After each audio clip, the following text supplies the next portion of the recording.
Hey everybody, this is Ozark Prepper 1, and today we're going to go through the gate.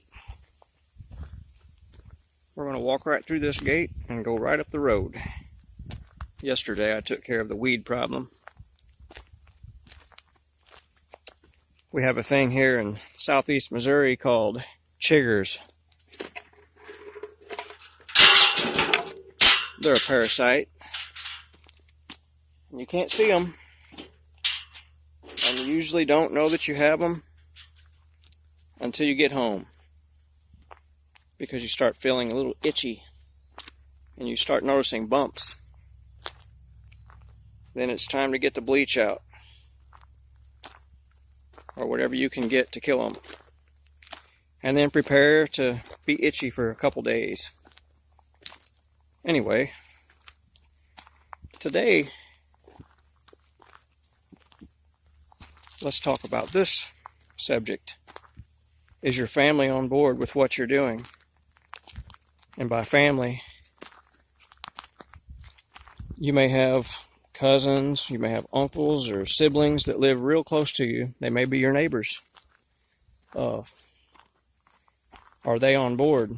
Are your neighbors on board? Are they awake? Are they still living day to day, thinking it's 1985? Are they still buying things and making plans like life is going to go on the same as it always has? It's always going to turn the same. That's what they believe. History shows us that life has periods of good times and periods of bad times. And even what we perceive to be bad times, because it was local for us, was more likely good times for most of the country, most of the world. You know, depending on what area you are in. But right now we've had a long run of the good times.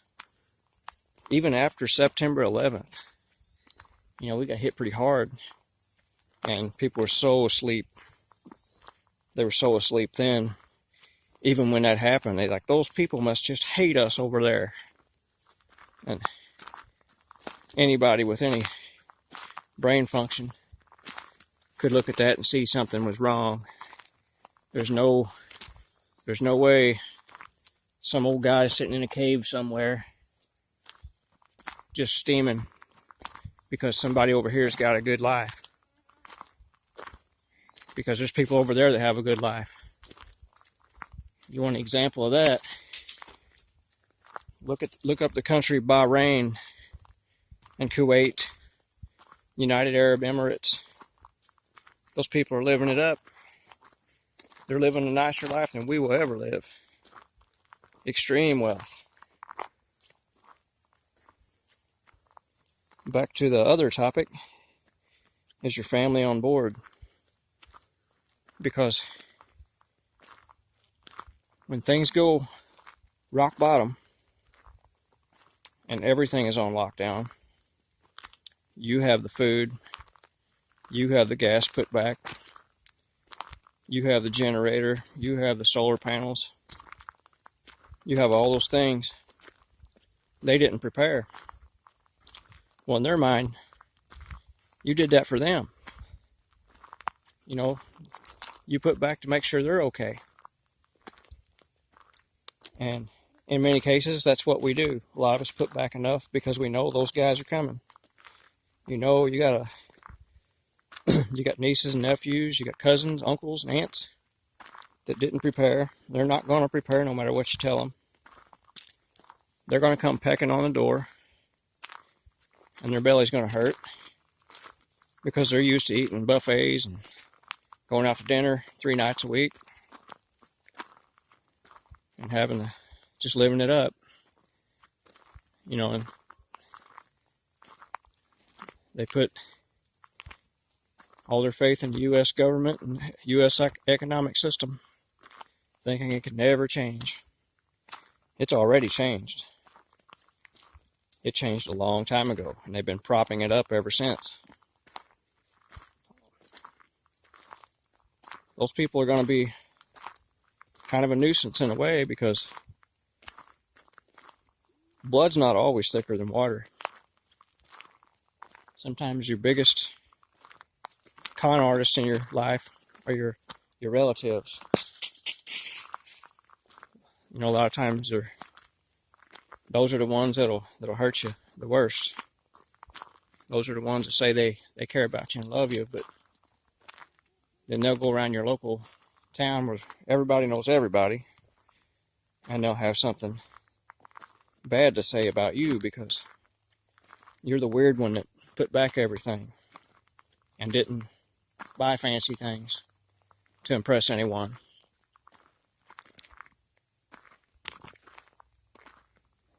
They'll label you as the black sheep.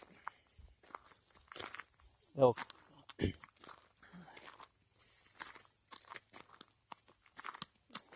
make it appear as though you're a beggar, even though you're more conservative with what you have. But they'll make it appear like they're propping you up to the people around your neighborhood. And that happens a lot. All you have to do is go to small town America and you sit in a restaurant and you just listen to people talk. And you'll hear people talk about someone else, how they helped that person out and they couldn't have made it without them. And then later on, that person that said all those things loses their job, or they just blow their money and get in a bind, and guess who comes to the rescue? The same person they said that they were propping up and helping. You know, it's kind of a rotten way of being.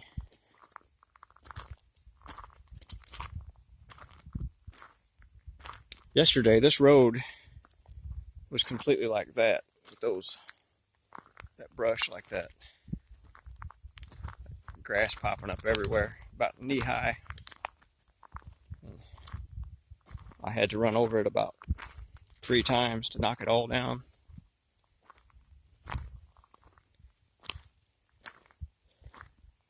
Whenever you get back in an area like this, it doesn't mean you're safe. Someone can come out of there. Someone could come out of there. Just because you're here doesn't mean you're safe. People roam these woods all hours of the night. Missouri's had a methamphetamine problem for 20 years or more, just like the whole United States has. There's another bunch. If you got any of those in your family, they're not preparing. Unless they got a bunch of stuff they stole from somewhere. I guess they're prepared to go steal for you if you have a situation where you let them in your home. But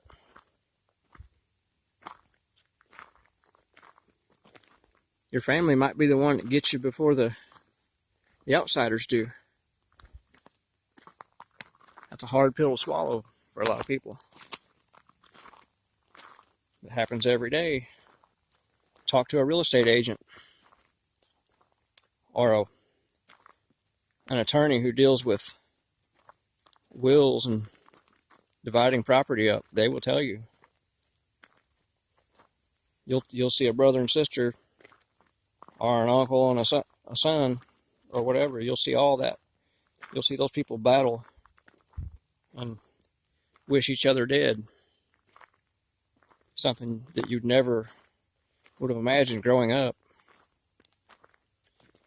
You'll see people do passive-aggressive things toward each other to try to drive the other one out.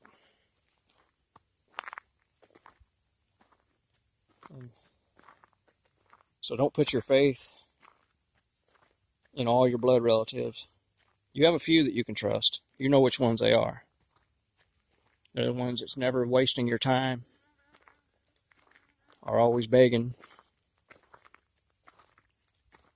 They'll have something to offer. And they do it as a friend. They don't do it because you're begging. They don't do it. they like your company, those are your good ones. You got somebody that always needs something, and you need to get that parasite away from you. That's what that is. It doesn't matter if they're relative or not. Look at that view. There's a pond down there. You wouldn't know it. There's actually a pretty good sized pond down there in that bottom.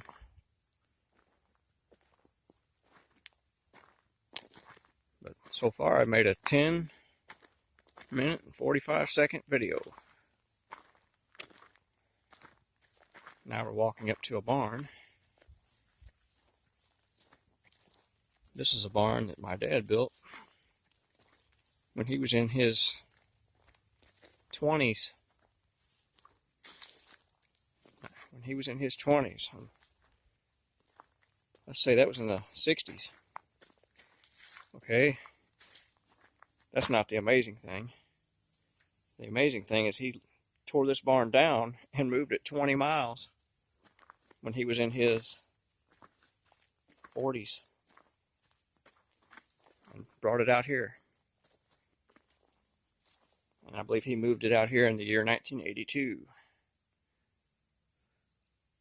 when I was a youngster.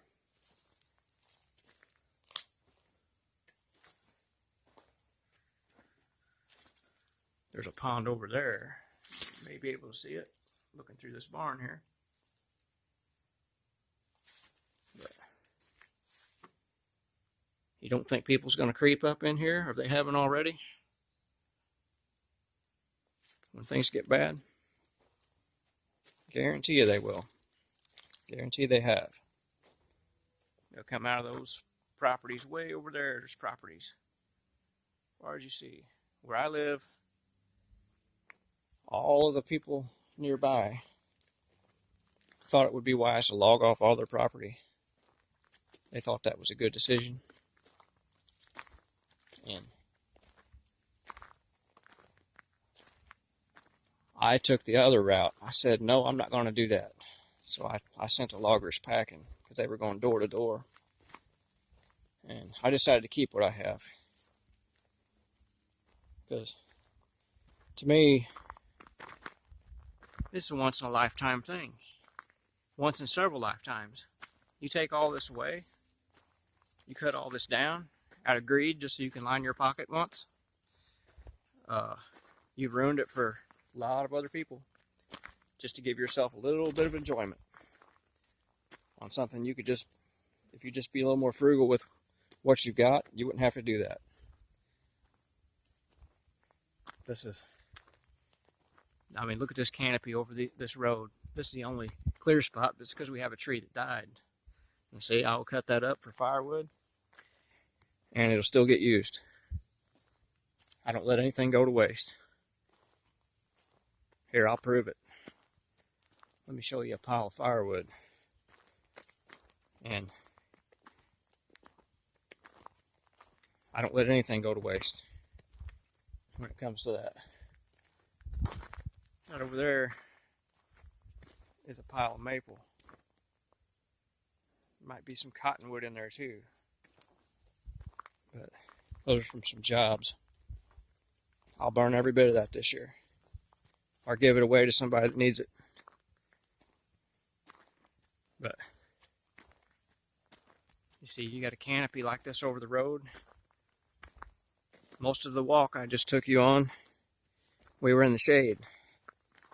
Now, if I would have been greedy and said, yeah, let's come out here and just log this off, this would all be a big field, and there'd be no shade over this road. There'd be no shade over those woods. You know, I could walk through those woods if I wanted to get loaded with chiggers and ticks right now, but I'd say that's a bad idea. Until next month or two, we'll get past all this.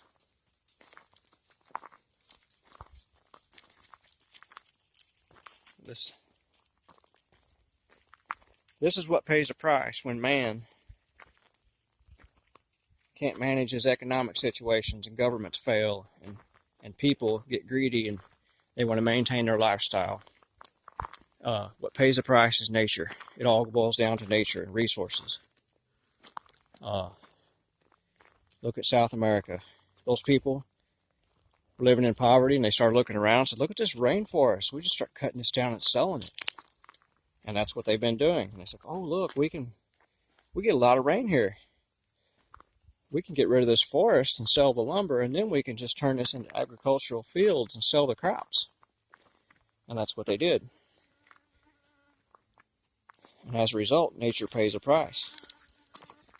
You lose a treasure. There's plenty of fields in this world. There's more fields than we're using. We're wasting them. You know, you got people raising horses and stuff. That's a waste. I got an old hand-me-down because it was from a deceased relative. Otherwise, I wouldn't have one. But you have people that buy thousands of acres just to throw horses on them. I don't understand that. Sure, they're probably fun to ride every once in a while, but that's a big investment just to play cowboys and Indians.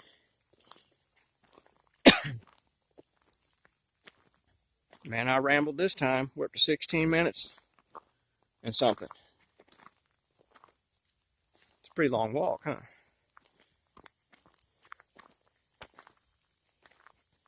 Now I got to come up this place sometime and clean up where people of the past have decided to dump here back before we put gates up. And once I do that, there won't be any more of trashing.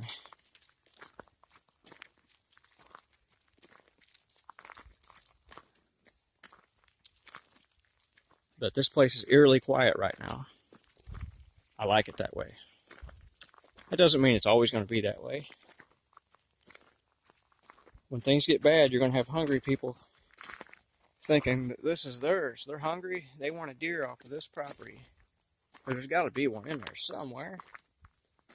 I'm sure the homeowner won't mind if we fire rounds toward their house. Because they don't know where the homes are out here. They don't know the direction once they're out in these woods. So, you know, you get in a situation where people are hungry and starving, they're not going to worry about the direction of someone's house or any of that. Or if a homeowner tells them stay off, they're not going to listen. They're just going to come over anyway if they're hungry. You think a drug addict's bad, you ought to see a person that hasn't eaten in a couple weeks. I've seen a guy stare at a hamburger I had one time. He was an old friend I decided to talk to, haven't seen in a while. And we couldn't even carry on a conversation. He just froze and he was staring at the hamburgers I had. So I opened up the bag and I gave him all the other ones. And he devoured them. And that was a guy that hadn't eaten in a couple weeks. Later on, I found out he was in a little bit of trouble and he was running from the law. That's back in about 20 years ago. 18 years ago, probably.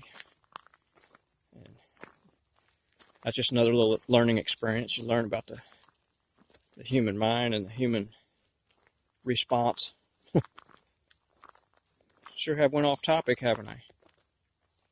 Oh, that's right. Don't trust your family. Trust a few of them. But when it all boils down to it, the only blood that matters is your close blood. Your close blood. Your mom, dad, your brother, your sister. Those are your close ones. And everybody's got your best friends. You got your 3 or 4 friends. You got 2 of them usually that are your most loyal. But that's all I would put my faith in. And don't put it all in them either. Be your own person.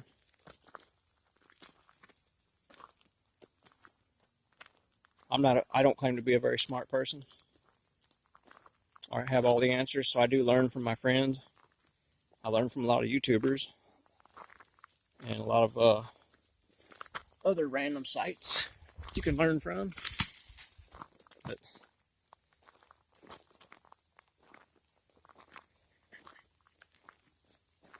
If you put your faith in just a couple folks, or the same people that drag you down, you'll just be in that vicious circle. As soon as you build up something, they'll knock it down for you. As soon as you save up some money, they'll take it from you. So you don't want to be caught up in that. Just save your money. Get the things you need. I shouldn't say save your money, but I shouldn't say blow it either. Invest your money in things that are going to be long term. Food's a good thing, because there's going to come a time they're not going to be making much more of it for the masses. The world's overpopulated. It doesn't matter how many people you can fit in one room or fit in one state. That doesn't matter. What matters is how many resources do they consume. Does it take to keep those people happy and alive? If you're just existing, what's the point? You know, that tree's just existing. You want to be like that tree and just sit there? Or do you want to have a happy life? The reason we don't have a happy life now is because we've all overpopulated, a lot of us. Certain groups populated more than others. A lot of that's because of the dissolution of the family. Now you have one person breaking off and having several families.